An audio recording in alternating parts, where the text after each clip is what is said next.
और उत्तर प्रदेश की सरकार तो महान थी, पहले भगवान कृष्ण के वंशजों की थी।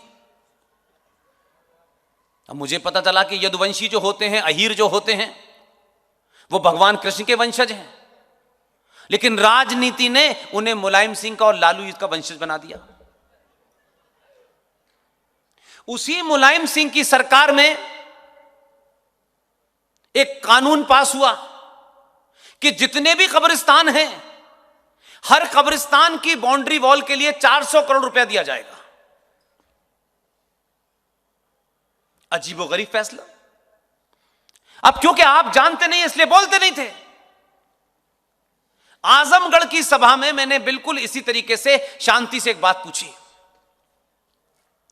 पहली बात तो अकॉर्डिंग टू इस्लाम यह कब्रिस्तान नहीं हो सकता।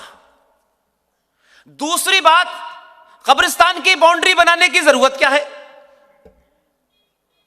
जो उसमें सो रहा है वो सड़क पे आ नहीं सकता, सड़क वाले की उधर जाने की कोई ख्वाहिश नहीं है, तो ये काहे के लिए 400 करोड़ रुपया खर्च हो रहा है? लेकिन ये धंधा चल रहा है हमारे यहां, किसी भी तरह खुश करो। लिहाजा मैं आपसे सिर्फ एक ही बात कहने आया हूं कि आप इस बात को समझ लें कि राष्ट्र खतरे में है, देश खतरे में नहीं है।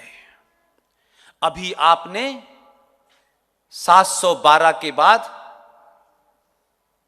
भारत की धरती पर एक ऐसे राजा को बिठाया है जो राष्ट्र को बचाना जानता है।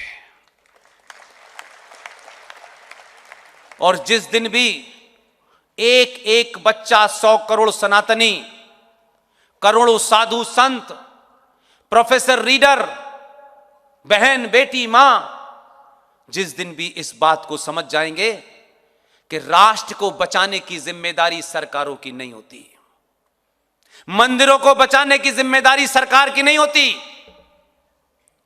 मेरी आस्थाओं की रक्षा करना सरकार की जिम्मेदारी नहीं होती। सरकार सड़क बनाती है, एयरपोर्ट बनाती है, कानून बनाती है, पुलिस काम करती है, आर्मी काम करती है,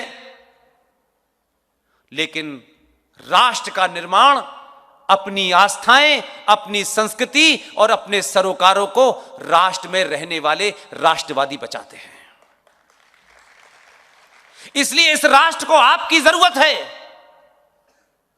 मैंने कहा कि 2014 से पहले इस देश को जो चुनौतियां थीं उसका इलाज आपने ढूंढा और वो काम ठीक कर रहा है।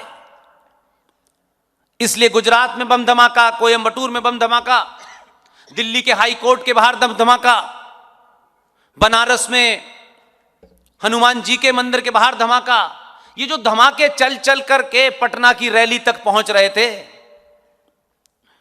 कहां गए ये लोग? 2014 के बाद से मिल नहीं रहे।